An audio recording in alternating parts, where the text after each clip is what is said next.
Hi guys, good morning.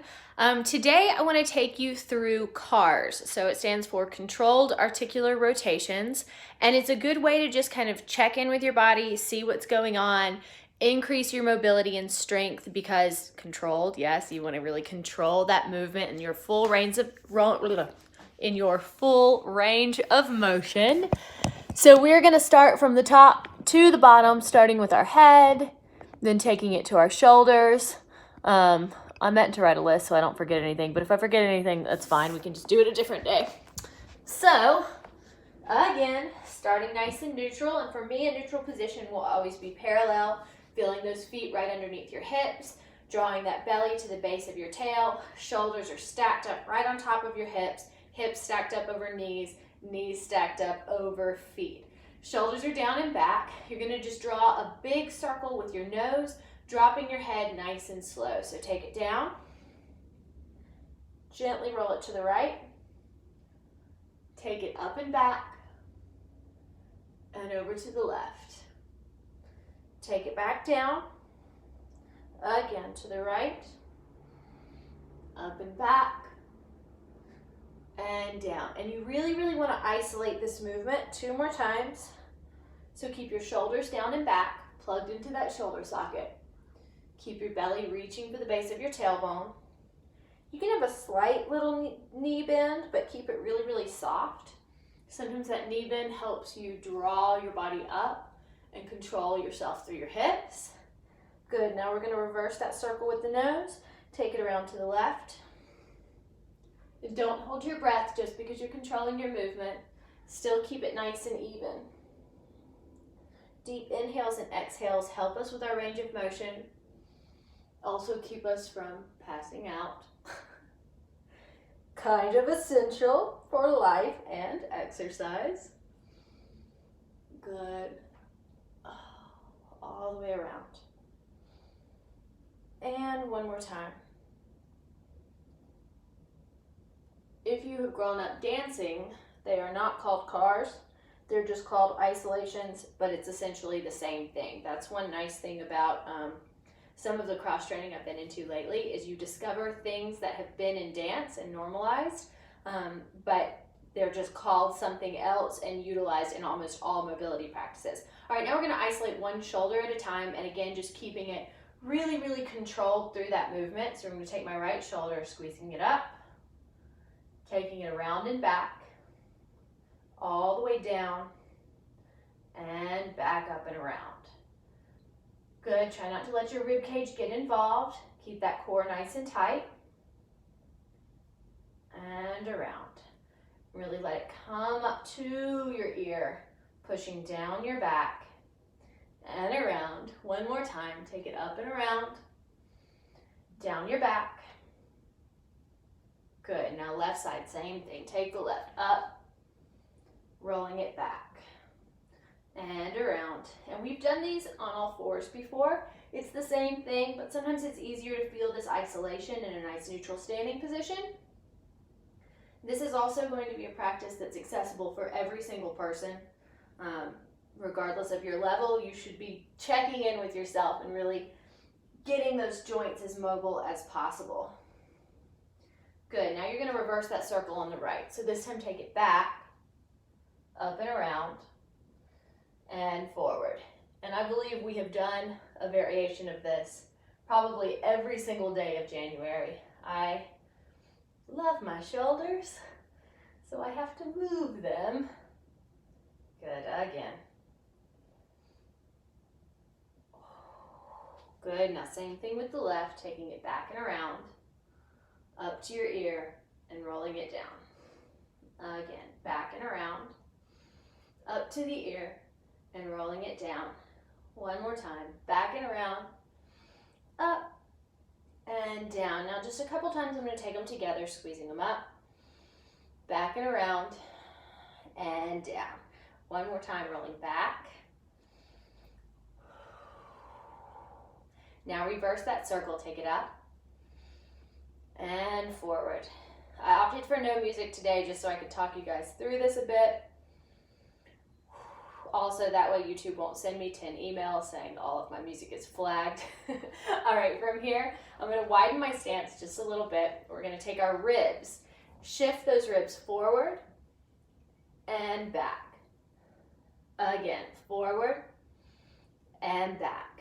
Keeping everything else nice and neutral. Forward, so rib isolations, forward and back. Forward and back. Now right to left, taking it right and left. And I like doing this because I can feel my water. I feel the pancakes I ate today. Left. Good, one more time. Right and left. And take it in a circle, pushing forward and right. It's actually more of a box right now. Back and left. Again, forward.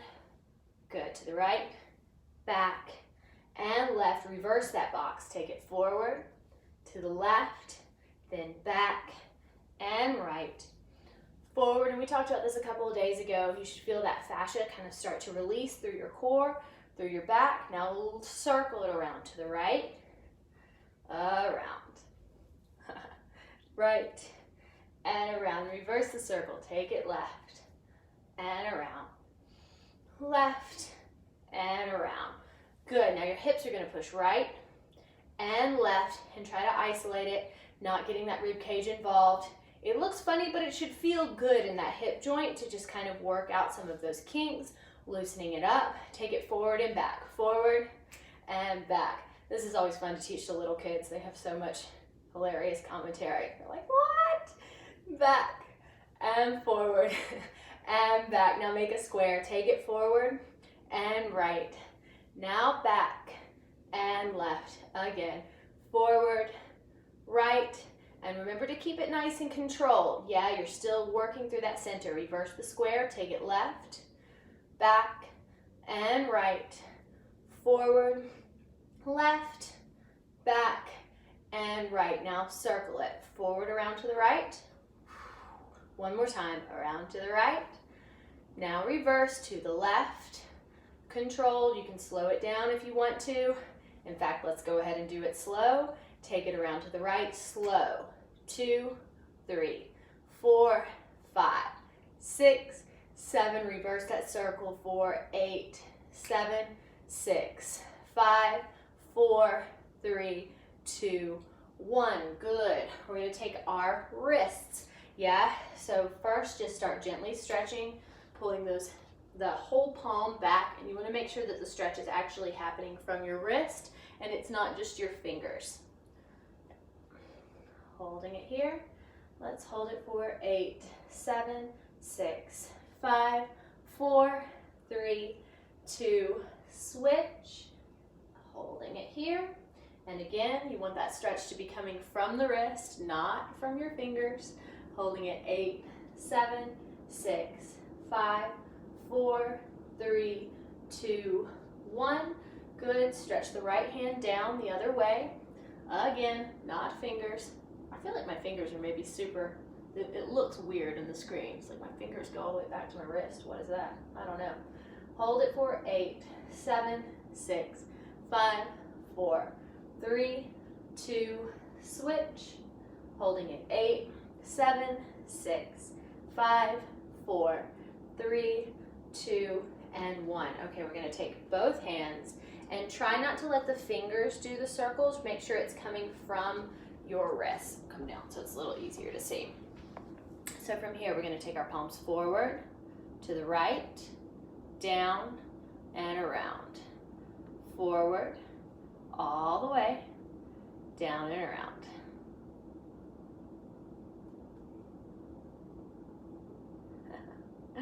Good, one more time, nice and controlled. Let's reverse that, taking them in.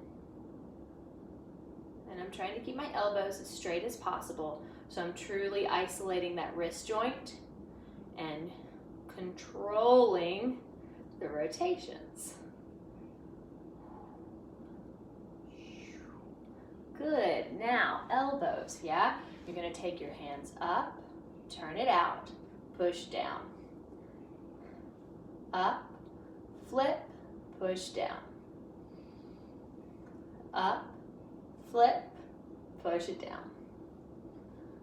Up, flip, push down, and hug those biceps into your sides. So it's up, flip, pushing down. Up, flip, push down. Good, now we're gonna circle it around, taking them out and around.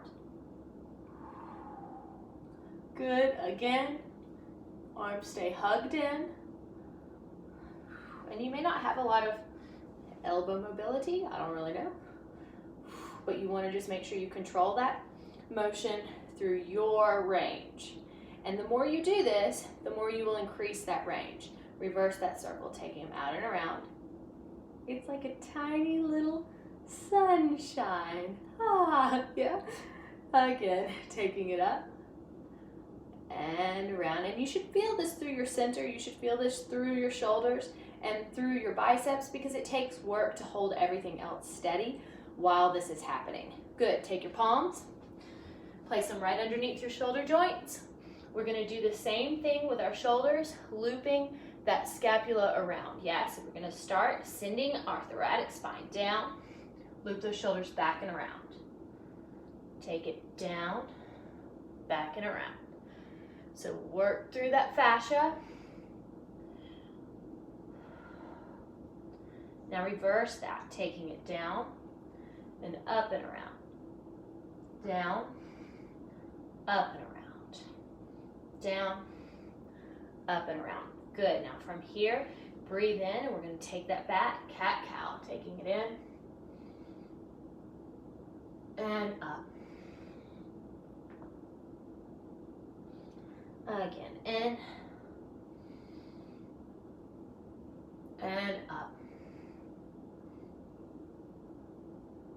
2 more times, in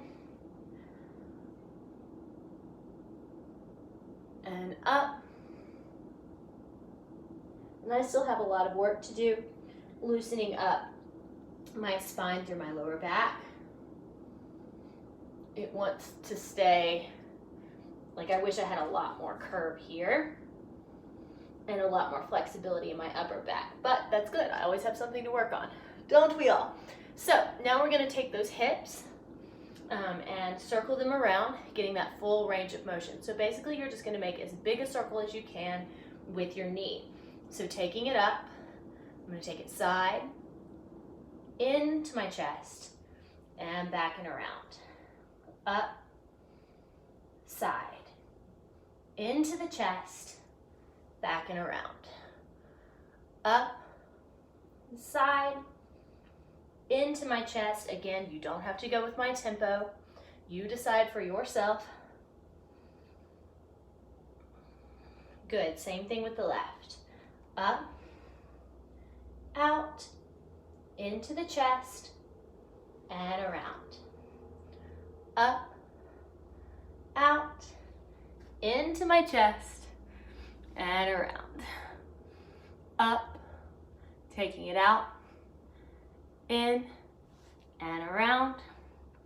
Up, taking it out, in and around. Good, put it down. With the right, we're gonna reverse that circle. So this time, pull it into your chest, out and around, up and through. 3 more times. 3,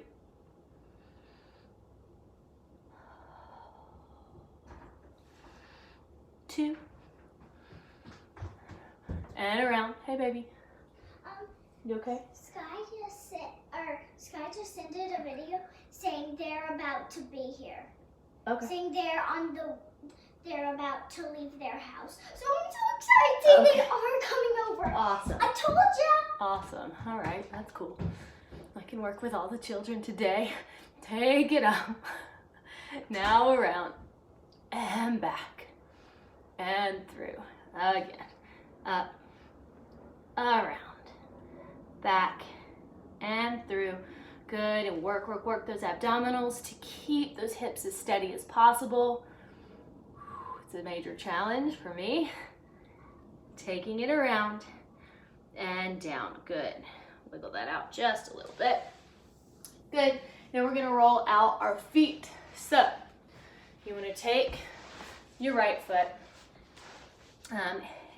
hold on to it so that you can see what's happening, and just draw big, big circles with those feet.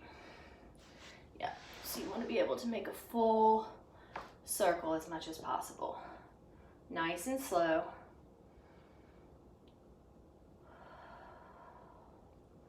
Isolating that ankle joint.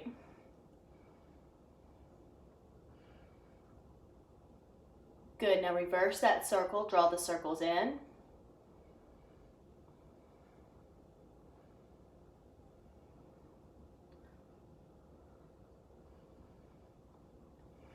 I have to tell my child to clean her room after this, and she's going to be so mad at me.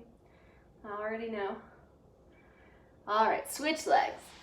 Take the left. Drawing big circles out. 2, 3,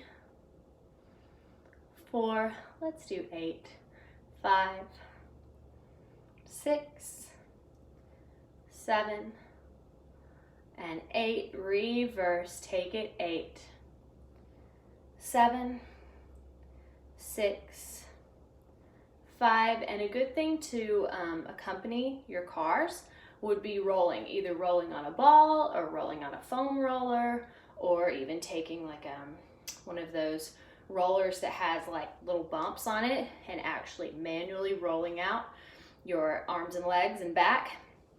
All right, from here, we're gonna put, let's isolate our knees as much as possible. So hold your thighs steady, and you wanna feel the bottom of your leg move. Yes, you can kind of separate your tibia from that knee, and just push it gently side to side.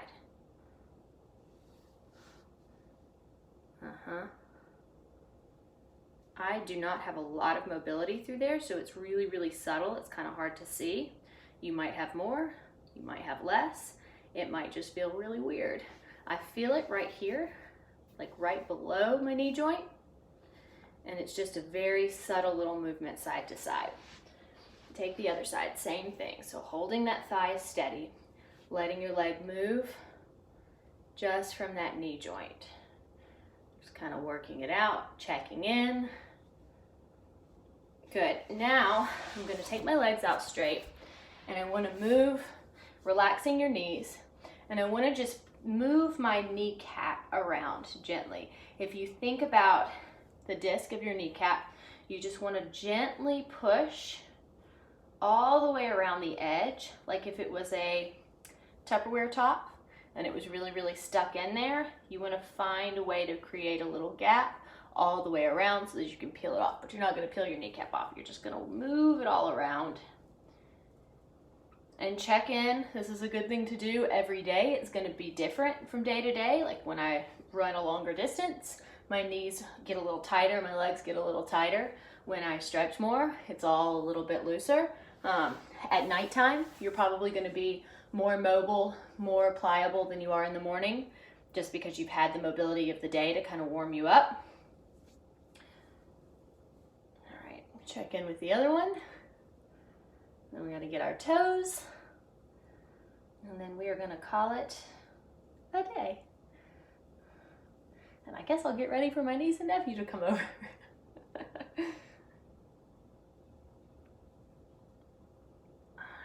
So moving that knee joint all the way around. I don't know if you guys can see. My knee joint is actually feeling, or my kneecap is feeling very pliable today. Kind of nice. All right, next up is our feet. So I'm gonna tilt it just a little bit. And I told you we would talk about this. So placement for dance, and also anytime that you're in releve, you wanna have your alignment as correct as possible. So the reason I tell you guys to push forward towards your big toe and your second toe so often is because it creates a straight line of stability through the ground. You want to have a straight line from the front of your hip all the way down your femur, all the way down those shin bones, all the way through your feet. The two biggest bones in your feet, they're raised right here, and they create a little triangle to hold your weight nice and stable right in between your big toe and your second toe. So we want to work those ankles like the cars we did with our feet on the ground, circling around.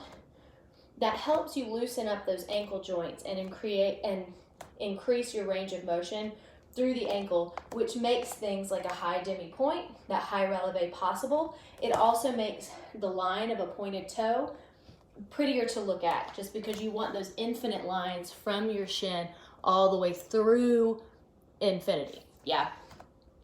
Our toes have to be mobile to allow that as well. This demi-pointe is not going to happen if the range of mobility through your toes is right here.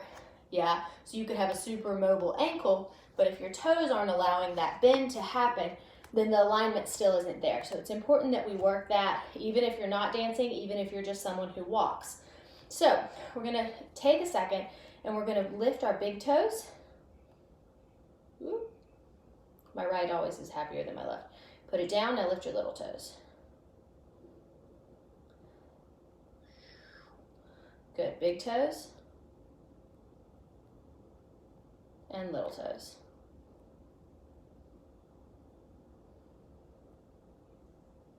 Big toes. And little toes. Big toes. And little toes. Good, now spread your toes all out. Scrunch them up. And don't scrunch them like this. You want to squeeze them tight together. So tight, tight, tight, tight, tight toes. Spread, spread, spread, spread, spread toes. Tight, tight, tight, tight, tight. And spread, spread, spread, spread, spread. Good, now stretch through those feet, stretching those toes up. And this is another thing that we do almost every single class that I teach, because I want to increase that mobility through your feet. I think it's so important. I also think it's important that you invest in anatomically correct footwear.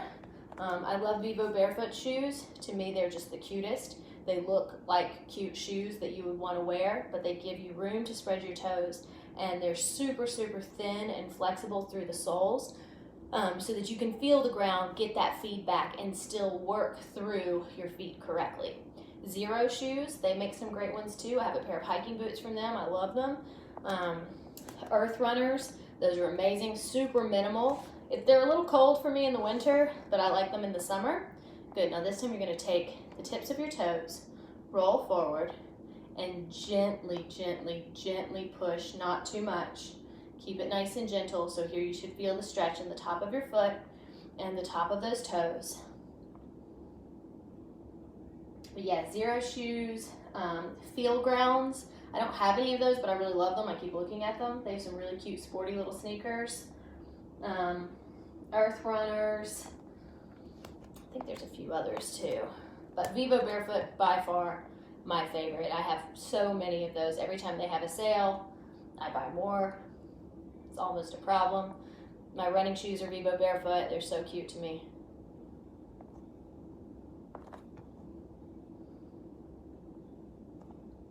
Good. All right, another thing I like to do to loosen up feet, especially after a run or a hike, or if sometimes you have to wear heels if you're a girl.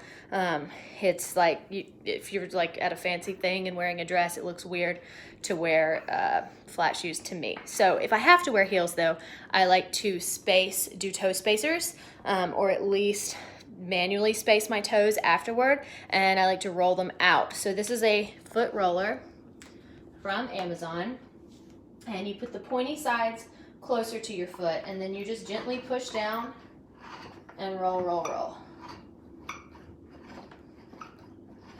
I will sit on the couch and watch a movie and roll, roll, roll, roll, roll my feet, and it feels great. So that's something that's good to have, and I think this was like $14 on Amazon. That's really nice. You can also get like a bouncy ball like you would get from a gumball machine, put it on the ground, roll gently between each toe, roll up your arch, get circles around that heel.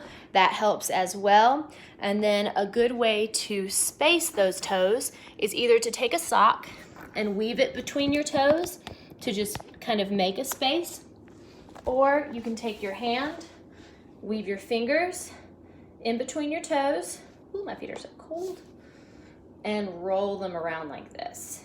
And it feels awesome. So you have like a little toe hand grip. And just roll that foot around, snuggle them in, and get that space between your toes to unwind the damage that's been done from shoes. Because when you look at shoes, even like Nike running shoes, not bashing Nike per se, however, they are not shaped like a foot. They come to a point, they push your foot up, forcing you to strike on your heel first through your gait, and that's not a natural gait. If you watch a little kid run barefoot, every time they strike the ground, it's happening right underneath their body, which gives them the maximum amount of spring out and forward, and also keeps them safe. It keeps that anatomy aligned, which alignment is the very most important thing. So, I know this class was kind of different than we usually do, but as time goes on, I like the mobility cross training just because I want to still be doing these things when I'm 85. I don't see myself falling apart. I'm not trying to get injured doing some crazy tricks. I'm here for the longevity so that I can keep doing the stuff that's fun to me. So as time goes on, we're gonna do more mobility work, still dancing, still fun, still moving around, but lots and lots of upkeep so that you guys can all keep taking classes with me when I'm 85. All right, I hope you guys have a wonderful day, and I will see you tomorrow.